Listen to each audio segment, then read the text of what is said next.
Howdy folks, Doc here with Last Best Tool. Well, I guess it was inevitable after I did the video on this Milwaukee 8-in-1 ratcheting stubby. It was only a matter of time before I got the Milwaukee 27-in-1 ratcheting screwdriver.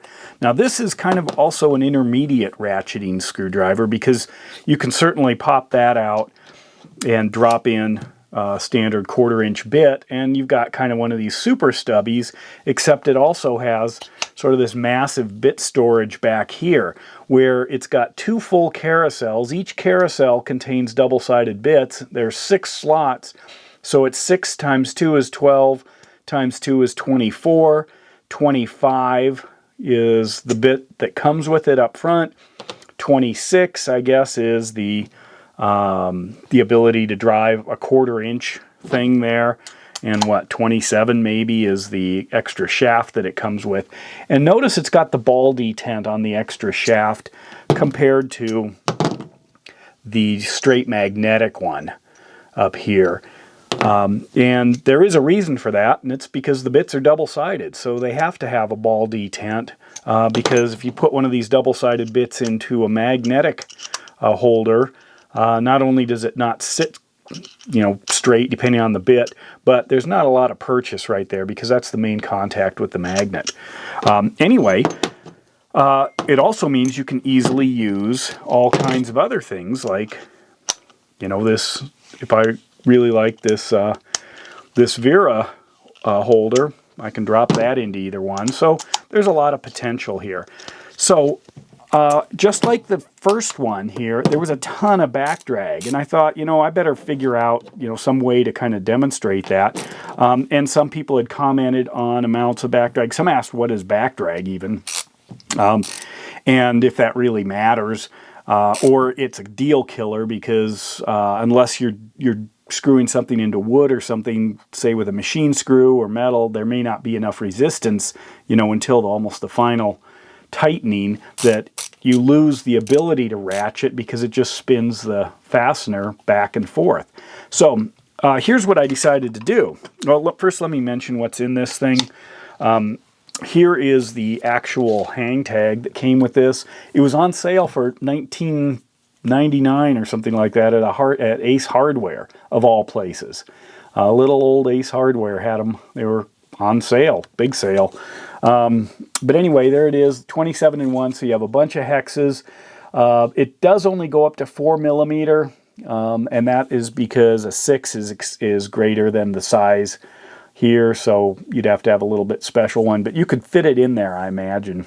I don't know if this would close, though. And then what else do we have? We have some Torx. You can see T30 down to T20. I don't see any skips there. Maybe a T27. This style 1 and 2, I can't remember what it's called, but it's like electrical outlets. It's kind of a combination. Get that to focus here. A combination slotted and Phillips. Slotted, square, 1, 2, 3. You've also got Phillips down to 0, which is nice, and up to 3.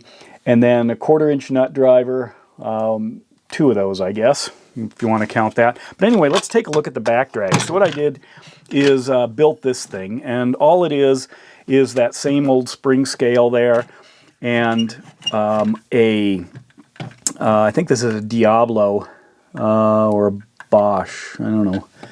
This is a Bosch 1/4-inch extension, and I just tied a piece of Kevlar string to it, so as you turn this, you can actually see a measurement. Now, is it direct? I don't know, because we've got a lever arm, and it's just going to give me some way to compare them. The other thing is I noticed this is a hard plastic, this is a soft rubber, so I'm actually going to hold this centered, because otherwise I'm rubbing against that rubber as well, and I figure that might throw it off. But this thing, it just bounces around in there. So anyway, let's try this. With several things, including the Gedore that was mentioned in comments of my other video, people claiming this was, had 0 backdrag. I like to say it's not 0. Backdrag has to exist, but you can certainly see 0 from here when you're using it. Anyway, so let's go ahead and try this. So I'm just going to put it on here, And first of all, the back drag means that I'm using the ratcheting mechanism to drive this. So as I move this out, so you can see I'm at 700 grams at this point, and then here's 800. Okay, this time when I went slow, I got, well, almost to a kilogram there. That's quite a bit. I'm going to do it again here. If I go fast, I can get it to hit a little quicker. And also I noticed, I counted, this is approximately, well, let me show you this real quick, because there's some other stuff going on. If I try to figure out let me put this one on here, the number of teeth by turning this over an area, say, or over an arc, say a quarter of a turn, and multiplying that times 4, that's how I could calculate it. What happens is, if you listen, and I'm going to hold this closer to a microphone here,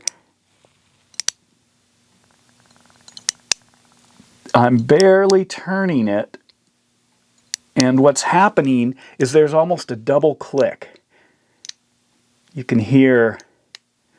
So I don't know how to count that. My guess is that there are actually two pawls intersecting the gear mechanism, the metal gear mechanism inside this, and those two pawls then, of course, don't hit exactly at the same time. But if I just count, so I've got my Milwaukee up, maybe I'll turn that up right here, and I count what sound like full double clicks.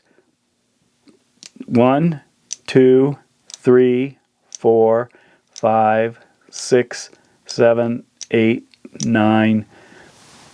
Looks like maybe 9. 9 or 10. If it's 10, 10 times 4 is a 40 tooth. 9 would be a 36 tooth, which is pretty common. So it's one or the other. But anyway, going back to this thing. So the back drag I'm measuring here. If I hold this, I can just spin it. But when I turn this, I'm getting out, that one's about 800. That's usually what I run into. Somewhere. But what I was going to say is, depending on which click I catch, my guess is there is some variation, I guess, inside with the teeth, because some are grabbing a little bit harder, or the back drag, and that one goes up to 900. That one kicked off at 7. 7's not unusual. I'll just spin this here and try it again. Wow, that one went to 950. So that's a ton of back drag. This is the stubby here. Put that one on. Same thing, double check. I'm getting up 700, about 750.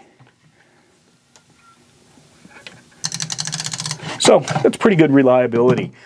This is that Maxcraft. It's kind of one of those gearless style ratchets.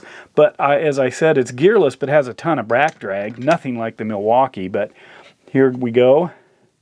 This is kicking in at around 150. Right there, you can see on that. Here's a Vera. This is the larger one. Everyone's saying get the stubby. That's the key to, you know, the best, or that is the best stubby ratcheting screwdriver. The reason I haven't is, well, one is it's got the same front end as this thing, but there is a ton of play, as I pointed out. So I haven't been excited to spend the dollars on a Vera stubby with that much play. But anyway, when I try the Vera here, click it the other way. That one's around 200. What's interesting is that when it breaks free, it backs up a ways. Okay. The one you're all waiting for. Oh, sorry. Let's do the PB Swiss. That's one of the old school high back drag. So here we go. So that's around 400, or 1/2 the amount of back drag as the Milwaukee. And here is that Gedore. Reverse it here. So that's the back drag. So let's go ahead and try this one. Slide that over. So I'm turning the handle. It's hard to see, but that's what's going on. And nothing's happening, pretty much. I mean, there's just a tiny bit. You see that tension there? So it is darn close to zero. So you can see here as I turn this, turning the handle, and almost nothing's happening. So yeah, that's a clear winner. Not only a winner, it just totally dominates the competition. So I see why everyone loves this thing. And I do too. It's a great screwdriver. But anyway, there it is. Is it worth it? Yeah, I think it is. I think it's a great screwdriver. I really like it. I like the fit in the hand. It's bulky. It's a lot of stuff going on. But honestly, that's kind of where Milwaukee is. It's more utilitarian than precision. And I've got some more Milwaukee stuff coming in too that I'm kind of excited about. But anyway, there it is, the 27-in-1 Milwaukee ratcheting screwdriver. And with that, Doc out.